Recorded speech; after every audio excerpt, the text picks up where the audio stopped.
श्री राधे नमस्कार। हर हर महादेव। प्रिय बंधुओं, आप सभी लोग अपने घर में पूजन पाठ नित्य नियमित रूप से करते हैं। क्या आपको पता है घी का दीपक हमें किस दिशा में जलाना चाहिए, किस दिशा में हमें प्रज्वलित करना चाहिए? और अगर हम घी का दीपक जलाते हैं तो सबसे पहले हमें किस प्रकार उस दीपक को सजाना चाहिए, किस प्रकार हमें दीपक जलाना चाहिए?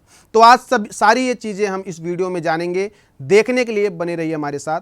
तो समझ लीजिए, आप एक आसन पे बैठ गए हैं। सबसे पहले एक सुंदर कटोरी, जो कि पवित्र कटोरी होनी चाहिए, उसमें सबसे पहले आप अगर रुई का बाती बनाते हैं तो रुई का, या तो कलावे का, जैसे भी आप बनाते हैं वो आपका भाव है।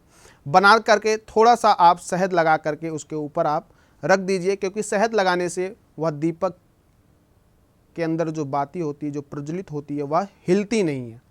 तो आप उसको लगा दीजिए। उसके उपरांत में आप उसमें घी छोड़िए।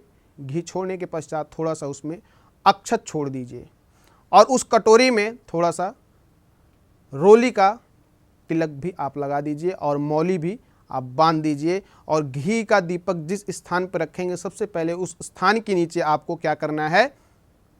अक्षत रखना है। तो ये प्रक्रिया आपको जलाने से पहले सारी करनी है, फिर आप दीपक प्रज्वलित करिए।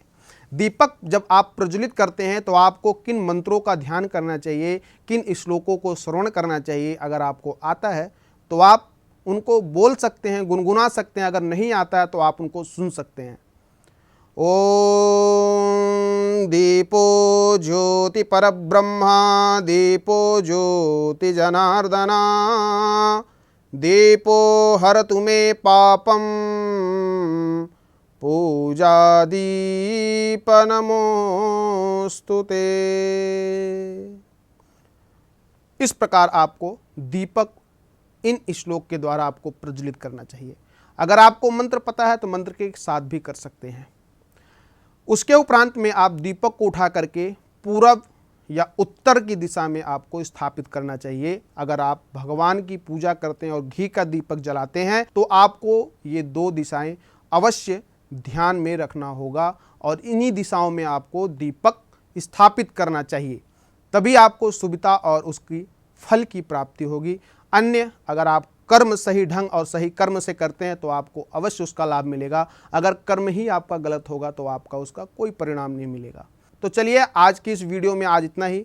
फिर आपसे ऐसी ही रोचक जानकारी के साथ पुनः मुलाकात होगी। तब तक के लिए श्री राधे नमस्कार। हर हर महादेव।